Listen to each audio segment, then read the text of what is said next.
sabe? Bom, eu já falei mais de uma vez que a poesia, já me perguntaram isso, por que a poesia, né?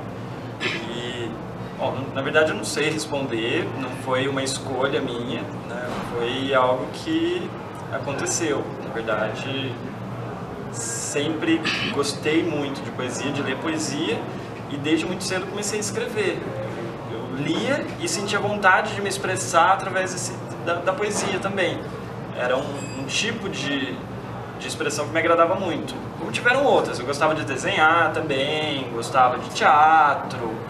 Na medida do possível eu vou tentando misturar as coisas, né? Mas a poesia com certeza é a que mais me pegou forte, assim, de querer me expressar usando isso, usando poesia. Por isso. Eu comecei a fazer poema como uma brincadeira. Eu era muito nova e eu tenho um tio que tem um dicionário de várias línguas, bem simples na verdade, mas eu sempre gostei muito de línguas, de idiomas, e aí eu comecei a pegar e fazer uma tradução literal, né, completamente errada, mas criança.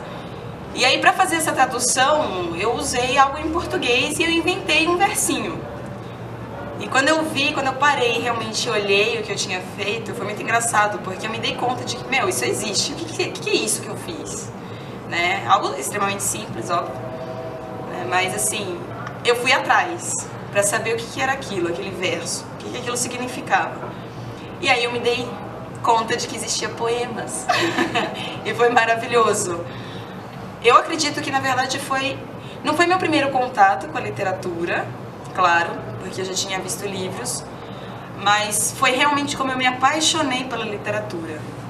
Tanto que eu escrevo contos, escrevo crônicas, né, diversos estilos de poemas. Eu gosto de me embrenhar nos gêneros literários, porém o poema sempre foi um xodó, é o que eu amo fazer e que eu acredito que eu vou fazer o resto da vida.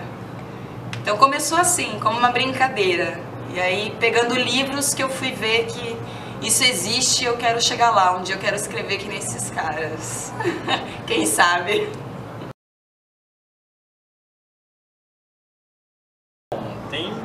Tem muita coisa, assim. Tem alguns autores que eu gosto bastante. O José Paulo Paes é um cara que eu gosto muito. Eu acho maravilhoso a concisão dele. Tem um poema dele que ele fala disso, que ele fala prolixo, prolixo, conciso, conciso. E eu acho que ele mata pau, assim. É o tipo de poesia que ele faz. E é um cara que recebeu muita crítica, assim.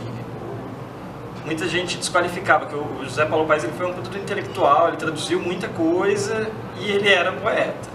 E muita gente desqualificava a poesia dele como se fosse só um jogo de palavras, ou só um xiste, só uma brincadeira. E era justamente esse o tipo de escrita que ele sempre defendeu, assim. E é uma figura que me agrada bastante, assim. Outro que eu gosto muito é Eurídice Fontella, que é minha conterrânea de São João da Boa Vista. Uma poeta fortíssima, que tem essa coisa da concisão também, mas que ela tem um poder de destruir tudo, de desconstruir tudo com muito pouco, que assim, eu acho maravilhoso. Assim. Então são os autores que vão mais nessa linha de concisão que me agrada bastante. E tem esses dois que são bem diferentes. Um é mais leve, né, o José Paulo Paes, embora ele tenha também umas coisas mais pesadas, a Eurídice é mais carregada, assim. Mas, em geral, os autores que me agradam são dessa linha, assim, mas que trabalham com essa concisão. E aí vai. Já eu tenho uma péssima memória, então normalmente eu não me lembro muito de nomes de autores e eu tenho muitas histórias para contar que são muito aleatórias, mas para citar fatos, assim, dois autores que me marcaram muito, principalmente quando eu comecei a escrever, foram o Fernando Pessoa. Ainda que não tenha influência dele de fato na minha escrita, acho que, jamais eu chegaria perto dele e nem de algo parecido com o que ele fez. E Florbela Espanca, que é o que influenciou muito o meu feminino, né? Que é algo que eu acredito que seja uma linha que está presente em todos os meus poemas desde que eu comecei. Porque antes eu fazia, quando adolescente, fiz muitos poemas mais darks, assim, não depressivos, mas um erótico mais dark, algo mais pesado, sangue e tal. Augusto dos Anjos mesmo, quando os meninos aí do Livre Opinião também entrevistaram perguntando sobre o centenário dele. Ele também foi um cara que me influenciou, Álvares de Azevedo, Lord Byron, né, todos esses caras, super li, super procurava. Mas isso numa época mais remota. Eu procuro ler muito livremente e ver as coisas muito de maneira solta. Então, eu não sei citar influências diretas, mas tudo que eu vejo, e mesmo eu acho que a minha maior inspiração, eu não gosto muito do termo inspiração, mas a maior, as maiores pessoas, né, que me trazem algo para os poemas, na verdade não são nem autores consagrados, ou revistas, ou televisão, ou qualquer artista, e sim as pessoas ao meu redor. Eu procuro escrever muito sobre temas que as pessoas falam, sobre o que gostariam de falar, e eu mesma do que eu gostaria de dizer, né? E, enfim, sempre procurei ter um estilo próprio, então sempre tive muito medo de virar cópia dos outros. Por isso que eu nunca decorei nada de nenhum poeta, nunca tive nada de cabeça, medo da repetição, né? De não encontrar o meu caminho próprio. E eu acho que o meu caminho está nos outros, na verdade, os sem nomes, que são os que realmente fazem a nossa história.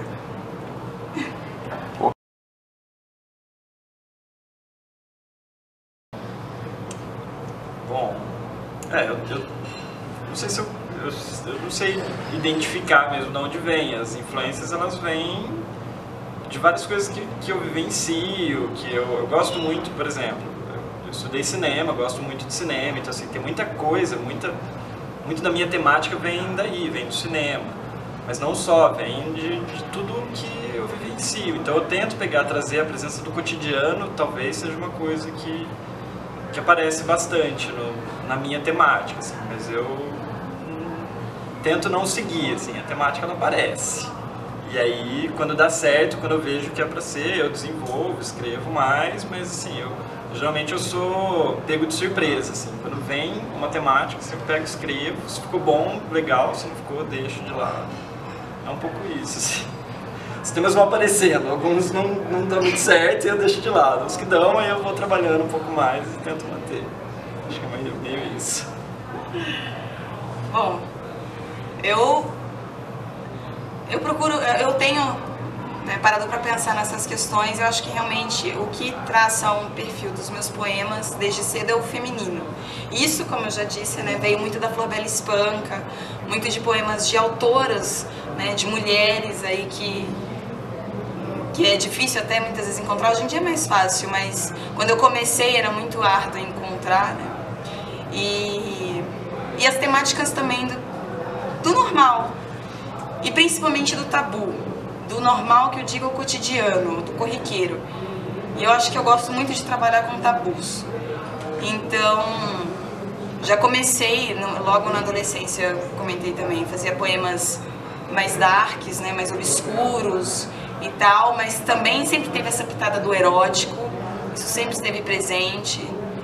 E os meus poemas eróticos, o erótico, ele vem dessa impossibilidade da gente falar sobre sexo, principalmente as mulheres, né?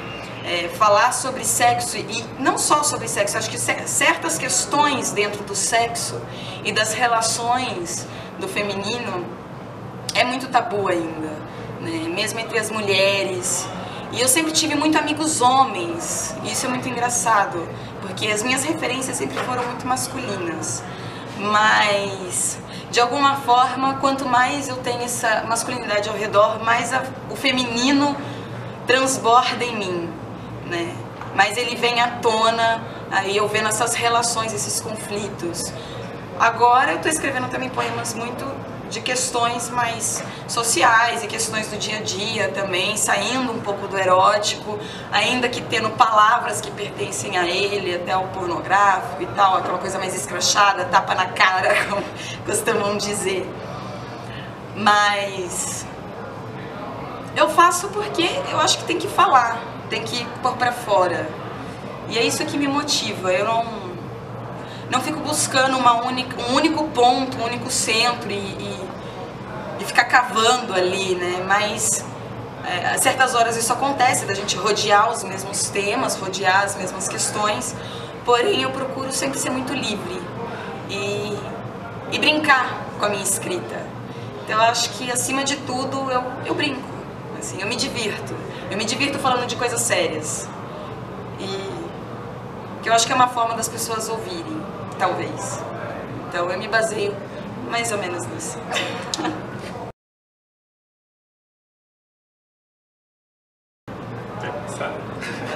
É foda. Nos dois sentidos.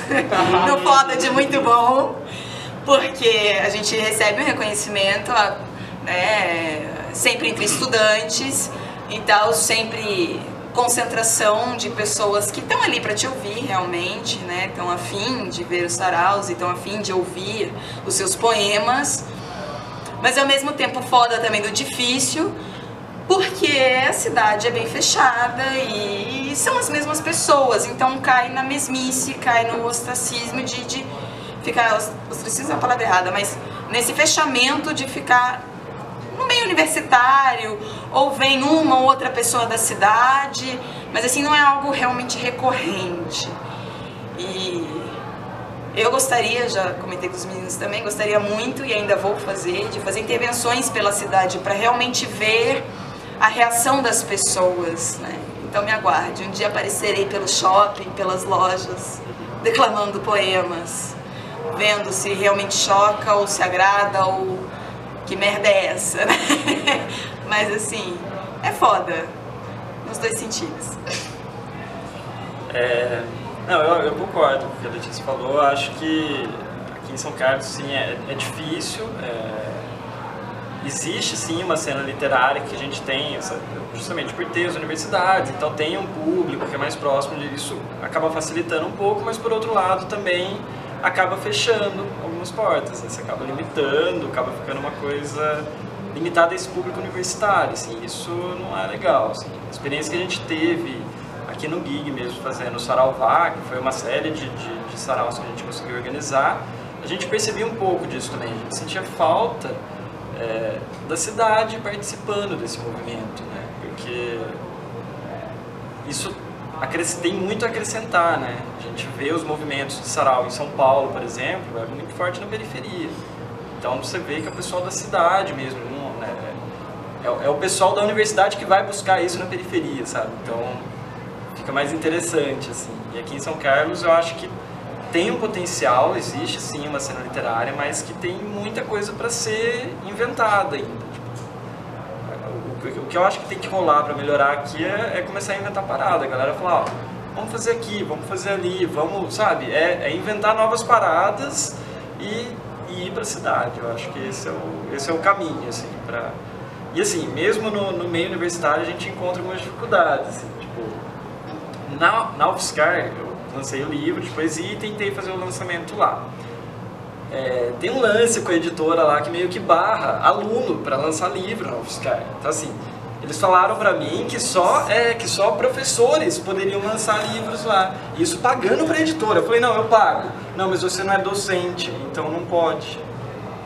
Então assim... Você não é ninguém, né? Exatamente. É o academicismo. Então assim, você é aluno, eu sou aluno da Universidade Federal de São Carlos, tentei lançar meu livro dentro da universidade e a universidade não deixa, sabe? Então, isso é muito complicado. Essa postura, isso é institucionalizado, é uma portaria que decreta isso. Então, tem muito para mudar ainda. A cabeça ali tá muito, sabe? Tem alguma coisa de muito errado quando você não deixa um aluno da instituição lançar um livro dentro da instituição. Então, enfim, muita coisa precisa ser feita ainda.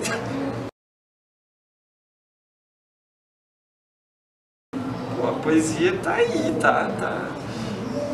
Lembrando mais uma vez, o José Paulo Paes, ele brincava, né? Um dos poemas dele, um dos livros dele era: a poesia está morta, mas juro que não fui eu.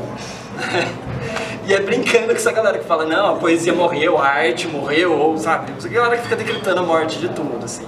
Não, a poesia tá viva pra caralho, sim, sabe? Tá fervilhando em vários lugares.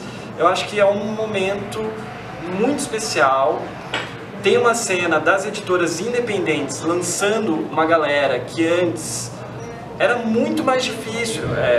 Hoje, século XXI, a gente tem uma facilidade muito maior para quem é pequeno lançar. E a galera consegue ser lida, não é só lançar, né? O que é mais importante é ser lida. Então a galera consegue lançar e consegue ser lida. Então assim, eu acho que a poesia vai muito bem, vai muito bem. Concordo plenamente, sem precisar nem acrescentar mais nada. E é surpreendente porque, claro, eu era mais nova, né? Mas eu sempre fui em busca justamente do cadê os outros poetas? Cadê a galera que escreve? Cadê a minha galera? Né? E é difícil encontrar. E surpreendentemente esse ano está sendo estupendo e maravilhoso e formoso. Estou encontrando pessoas que realmente escrevem e estou me surpreendendo muito. Com certeza a poesia está mais viva do que nunca, pelo menos na minha história, assim, do meu tempo de vida. Maravilhoso. Legal. Bom, eu faço meu livro artesanalmente em casa, tento fazer com capa dura, tal, e tecido, e eu que produzo, faço questão inclusive de não ter ajuda para eu colocar minha própria energia e os meus bons fluidos. Mas é difícil, assim, não vou falar que é fácil porque não é, né? Porque a gente tem uma vida, eu faço estágio, eu tenho outros compromissos. Então, assim, chegar em casa e ainda ter que continuar trabalhando é exaustivo. Porém, é muito gratificante ao mesmo tempo. Porque as pessoas reconhecem também quando elas compram. E elas falam como é diferente. Que, seria maravilhoso você editar para uma editora. Mas continue com os artesanais porque eles são lindos e Então assim, eu vejo que tem uma grande aceitação, tem uma grande procura, eu que não dou conta, inclusive, mas é difícil, mas é prazeroso. E outra coisa que tem me surpreendido muito, que eu não sabia, por exemplo, Marcelino Freire começou assim, o Sacolinha começou assim, e aí eu começo a ver que as pessoas começam assim. E aí eu mesma me pergunto, né, será que eu tô começando? Talvez seja um pouco de abuso, mas é muito maravilhoso poder ter pelo menos isso de igual a compartilhar com esses grandes escritores de hoje em dia. Bom, minha experiência é com a editora Patois. Eu lancei um livro no final do ano passado, 2013, né? O livro saiu no mês de setembro, mas eu acabei pegando o livro só em dezembro. E, pô, foi muito legal, assim, o Eduardo Lacerda, que é o editor da Patois, é um puto de uma figura, assim, o cara, ele tá fazendo um trabalho maravilhoso, assim, de pegar novos autores, que a linha editorial da editora é essa, é pegar novos autores, poesia. Ele até lança outras coisas, pois é, ele até lança contos e tal, mas é muito pouco, assim, a linha de frente dele é poesia, novos autores, assim. E é muito legal o exemplo da Patois, porque o Edu, ele sempre fala, ele é um guerrilheiro, na verdade, da literatura. O que ele fala? Eu estou lançando pessoas que ninguém conhece, então assim, não é lançar o livro e pronto, acabou, não. E aí, né, você está com o livro pronto. Então o que ele fala? Os autores precisam ler uns aos outros. E isso é uma coisa que foi criando uma defasagem, assim, no Brasil, que ele, que é editor, ele vê muito, ele fala... Não, tem muito autor que não lê outros autores, que quer que leiam ele, mas sem ler outros. Ele fala, não, você tem que ler outros autores, você tem que ler a molecada que está começando agora, o cara que é desconhecido, sabe? A galera que você encontra num sarau, que você conhece, você precisa se interessar por isso. E é isso que movimenta, é isso que faz, que dá movimento, é isso que sustenta a Patois, por exemplo. Que é uma editora independente, que trabalha com tiragens pequenas, mas esse incentivo, essa troca entre os autores... praticamente sustenta, garante, dá a base para a editora existir. E ele continuar lançando novos autores, continuar descobrindo, e a galera continuar se conhecendo. E aí vai, porque aí é como se você derrubasse o primeiro dominó, e aí vai indo, sabe? Esse trabalho que ele faz eu vejo muito como um trabalho de guerrilha, um trabalho muito necessário e que tem dado certo. Tem dado certo, espero que continue dando certo por mais tempo. Espero vida longa para Patois, que é uma puta de uma editora, bem legal. A mensagem é essa, é isso aí, os poetas de gaveta que estão por aí, os poetas, vamos mostrar o trabalho, vamos conversar, vamos se conhecer. Eu acho que é o que a gente falou, a poesia está viva, vai indo muito bem. E a gente precisa que todo mundo participe para que isso continue cada vez mais. É gozado, né? Muitas pessoas, durante essa minha brincadeira de escrever, me perguntavam: como você faz para escrever? Como é que começou e como é que você vai evoluindo e vai fazendo para continuar escrevendo? E eu sempre falo, escrever é uma questão de sentar a bunda na cadeira, no computador, na cama, na mesa, em qualquer lugar que seja, e escrever. Então, é uma questão, para mim, pelo menos, não é uma questão de inspiração divina, daquele momento que, dá algo, como se o espírito baixasse e você ele psicografasse. Não, é uma questão de treino, de estudo, de sentar e fazer, e trabalhar em cima do poema, e faz um, faz outro, não ficou bom, faz de novo, e tudo mais. E ler muito, com certeza, isso de ler outros autores. Então, a gente só aprende a escrever lendo, tendo referências. Então, leia, não importa quem seja, não importa nem que tipo de literatura seja, mas só leia e escreva, pratique. Pratique, trepe com as palavras, como costumo dizer. Trepe com as palavras que um dia gozarão poemas.